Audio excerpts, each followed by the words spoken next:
Hai mantaners, kembali lagi di channel Mantan Politisi. Kali ini kita akan mengulas tentang nasib-nasib menjadi wali kota ya.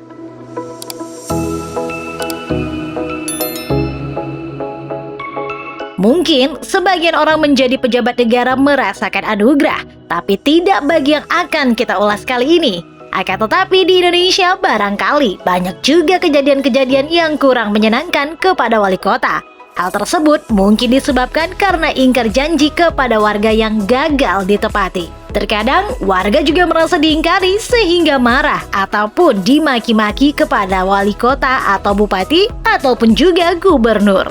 Di Indonesia mungkin hanya cukup dimarahi dan dimaki-maki warga karena tak menepati janji. Berbeda jika itu di luar negeri. Tindakan warga bisa di luar dugaan bahkan mengerikan. Jadi ini juga harus menjadi pelajaran bagi wali kota di Indonesia yang sok jagoan, sok hebat, dan sok kuat. Pokoknya yang sok-sokan deh. Jangan sampai terjadi seperti yang akan kita ulas ini ya. Yuk simak sampai tuntas beberapa kejadian dan nasib wali kota ini. Number 1. Gara-gara terapkan lockdown. Wali kota di Meksiko ditembak mati geng kriminal setelah menerapkan lockdown untuk mencegah penyebaran COVID-19. Obed Duron Gomez, wali kota Mahahual, dibunuh ketika tengah berkunjung ke Xcalac yang berlokasi di selatan negara bagian Quintana Roo. Media lokal memberitakan si wali kota menumpang minibus putih bersama penumpang lain ketika ada kendaraan lain memepetnya. Gomez ditembaki di mana dia dilarikan ke rumah sakit dan sempat dirawat sebelum dinyatakan tewas. Si pelaku melarikan diri dan polisi menemukan 20 selongsong peluru di lokasi kejadian bersama kendaraan yang mereka pakai untuk menyerang. Media setempat melaporkan sebelum ditembak mati, Gomez sempat menerima ancaman dari geng kriminal yang biasanya mengambil narkoba dari Mahahual. Sebabnya, Gomez memutuskan menerapkan lockdown dengan menutup jalanan kota guna mencegah penyebaran COVID-19. Kantor Jaksa Penuntut Umum Quintana Roo menyatakan mereka segera menginvestigasi kejadian ini dengan motif penembakan belum diketahui. Berbagai teori berseliweran, termasuk motif bahwa pembunuhan itu merupakan balas dendam setelah 5 penjahat ditangkap pekan lalu. Warga di Xcalac disebutkan hidup dengan memantau paket berisi kokain yang dijatuhkan dari pesawat pengedar narkoba di pantai Karibia. Pengedar asal Kolombia biasanya menggunakan pesawat untuk menjatuhkan barang haram tersebut di laut sebelum diambil menggunakan kapal.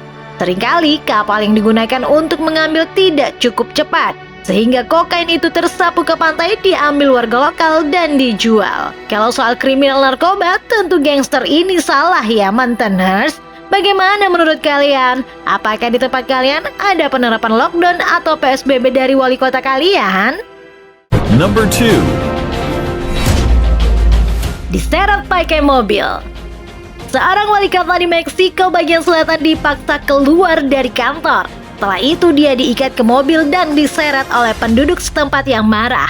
Lagi-lagi di Meksiko nih mantaners. Insiden ini berhenti setelah polisi turun tangan dan wali kota bernama Jorge Luis Escandon Hernandez tersebut dilaporkan tidak mengalami cedera yang mengkhawatirkan. Ini adalah serangan kedua warga yang sebagian besar dikenal sebagai petani yang menuntut wali kota memenuhi janji kampanye memperbaiki jalan-jalan setempat. Polisi tambahan sudah ditempatkan di desa negara bagian Chiapas tersebut. Wali kota dan politikus setempat di Meksiko seringkali menjadi sasaran geng narkoba ketika mereka menolak mendukung kejahatan mereka. Tetapi tidaklah umum bagi mereka diserang terkait janji kampanye. Video yang direkam orang-orang yang ada di luar kantor wali kota memperlihatkan sekelompok laki-laki menariknya keluar gedung dan memaksa dia ke bagian belakang kendaraan. Rekaman CCTV memperlihatkannya diseret, terikat tangannya ke bagian belakang mobil di sepanjang jalan Santa Rita yang merupakan bagian dari Las Margaritas. Puluhan petugas polisi dikerahkan untuk menghentikan kendaraan dan menyelamatkan wali kota. Beberapa orang cedera dalam perkelahian antara polisi dan warga yang menculik wali kota. 4 bulan lalu, sekelompok laki-laki menggerebek kantornya, tetapi mereka tidak menemukan sang wali kota. Ngeri kali di Meksiko ini ya mantaners. Kurang-kurang sedikit saja keinginan warganya langsung gas habis ke wali kota. Number 3. Ditusuk di atas panggung. Wali kota Kota Gdańsk di Polandia Utara, Adamovic, ditikam pada Minggu malam 13 Januari 2019. Ia ditusuk saat di atas panggung saat memimpin sebuah acara konser amal.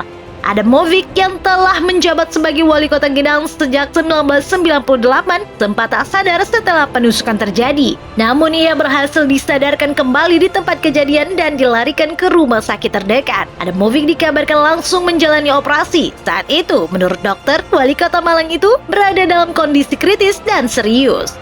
Insiden tersebut menuai kecaman. Menteri Dalam Negeri Joksimow Brzezinski menggambarkannya sebagai serangan kebiadaban yang tak bisa dijelaskan. Presiden Polandia Andrzej Duda mengatakan hari ini saya tanpa syarat bersamanya dan orang-orang yang dicintainya. Sama seperti saya berharap ketika semua adalah rekan senegaranya. Saya berdoa agar dia kembali ke kesehatan dan kekuatan penuh, ujarnya. Kasus penusukan Adamovic juga menuai simpati dunia. Wali kota London, Sadiq Khan, menyampaikan simpatinya melalui akun Twitter. Terkejut mendengar serangan terhadap Adamovic, wali kota Gdansk malam ini mengirimkan harapan terbaik untuk pemulihannya yang cepat dan solidaritas terhadap kota yang dipimpinnya, keluarga, dan pendukungnya, tulis Sadiq Khan.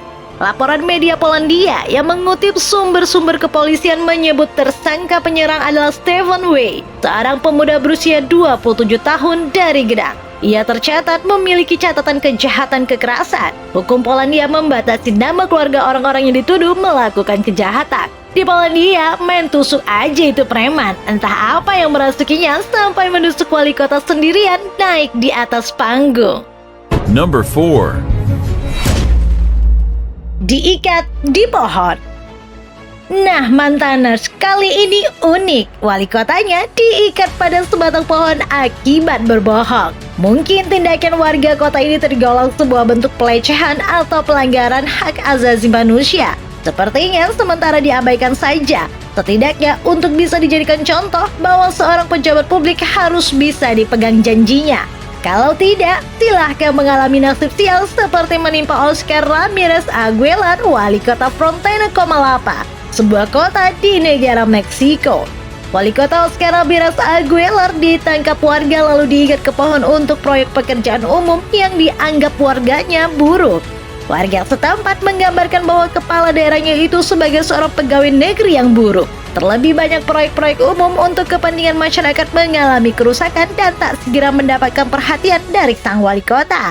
Hingga akhirnya penduduk kota Chiapas Selatan memutuskan untuk mengambil tindakan langsung terhadap sang wali kota untuk meminta pertanggungjawabannya. Warga akhirnya mengikat wali kotanya ke pohon. Penduduk dari 11 lingkungan di Frontera Comalapa mengatakan kepada surat kabar Diario de Chiapas bahwa mereka mengamankan wali kota Oscar Ramirez Aguilar ke sebatang pohon di area publik untuk mengeksposnya ke seluruh kota sebagai seorang pegawai negeri yang buruk yang tidak boleh dipilih kembali.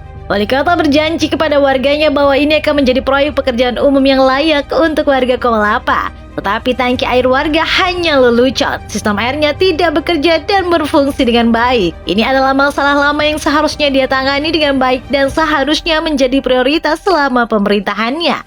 Karena dia datang menemui kami di rumah kami dengan janji ini. Dan sekarang dia tidak ingin memenuhi itu, kata seorang penduduk.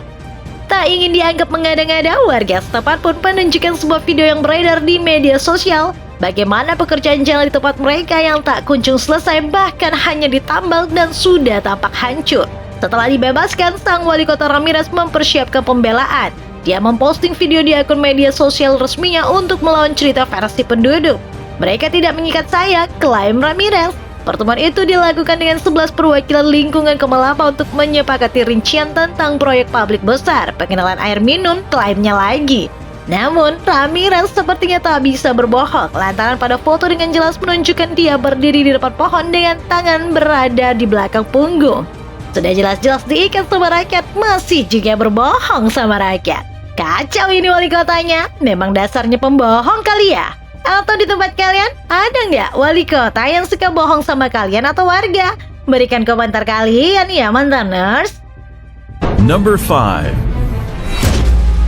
Tembak-menembak dengan polisi. Wali kota Filipina bersama 2 pengawalnya tewas dalam baku tembak dengan polisi dalam insiden yang tidak disengaja. Wali kota Calbayog Ronald Aquino dan 2 pengawalnya tewas dalam adu tembak Senin sore 9 Maret 2021. Para korban berada di dalam sebuah van putih yang melintasi jembatan Laboyau di Desa Kotolonoy ke arah utara. Ketika baku tembak dengan tim anti narkoba, polisi yang mengendarai dua mobil sekitar pukul 5.30 sore. 3 pegawai Aquino membalas tembakan. Wali kota dan 2 personel keamanannya tewas di tempat, sementara seorang pengawal lain dibawa oleh beberapa warga ke rumah sakit terdekat. Juru bicara polisi mengatakan pada Selasa bahwa tembakan pertama kali datang dari kendaraan yang membawa wali kota Ronaldo Aquino dari Calbayog City, dan kemudian memicu baku tembak antara kelompoknya dan petugas anti narkoba polisi yang mengakibatkan kematian wali kota dan 5 pria lainnya. Tembakan pertama datang dari kendaraan yang ditumpangi wali kota Aquino, kata Letkol Maria Bella Rentuaya, petugas penerangan kantor wilayah kepolisian di Visayas Timur. Rentuaya mengatakan Aquino dan rombongan yang mengira kendaraan di belakang mereka sedang membuntuti mereka. Kendaraan di belakang mobil wali kota membawa petugas dari Satuan Polisi Narkoba, katanya. Namun dia menolak menjelaskan mengapa polisi anti narkoba mengikuti wali kota pada Senin sore. Rentuaya mengatakan satuan tugas yang dikepalai oleh Kolonel Polisi Erwin Wagan, Wakil Direktur Operasi Daerah, telah dibentuk untuk melakukan penyelidikan menyeluruh. Brigjen Polisi Jenderal Aldebaran di Usana, juru bicara Kepolisian Nasional Filipina, mengatakan rincian tentang insiden itu masih samar karena penyelidik masih mengumpulkan informasi tentang bagaimana anggota intelijen anti narkoba setempat bisa terlibat baku tembak dengan pengawal Aquino.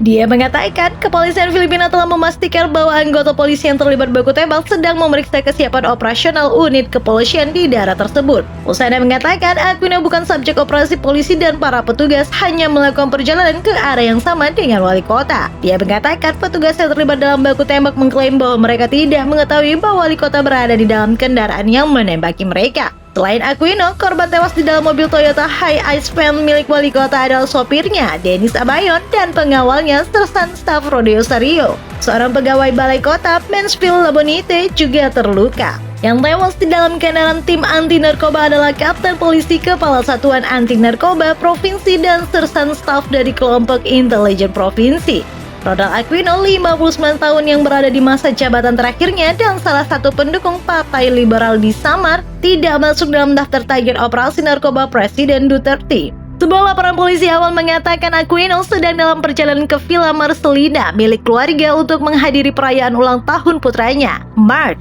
setelah pertandingan tenis di Calbayog Sport Complex di Barangay Kapokan pada jam 5.30 sore. Dia dan kelompok yang sedang melakukan perjalanan melalui Barangay Lonoy ketika mereka melihat 2 kendaraan di belakang mereka. Kelompok itu lantas curiga dan menembaki kendaraan, memicu baku tembak menurut laporan polisi. Anggota Parlemen Filipina Edgar Marisa Mirto, sekutu politik wali kota Filipina yang terbunuh, menolak laporan versi polisi dan berjanji untuk mencari keadilan bagi Aquino dan menduga ada motif politik. Cukup aneh juga ya kejadian ini. Masa polisi bisa langsung tembak-menembak dengan wali kota? Nah, itulah ulasan kita Montaners tentang nasib-nasib wali kota yang kurang beruntung bahkan sampai kehilangan nyawa. Jangan sampai di tempat kalian terjadi seperti ini ya. Kalau kalian merasa dibohongi atau dicundangi sama wali kota atau bupati di tempat kalian, berikan dia sanksi. Apa sanksinya? Ya, jangan pilih dan coblos lagi pada periode berikutnya. Masa mau ditipu lagi oleh orang yang sama? Oke Montaners, berikan tanggapan dan pendapat kalian di komentar. See you next video.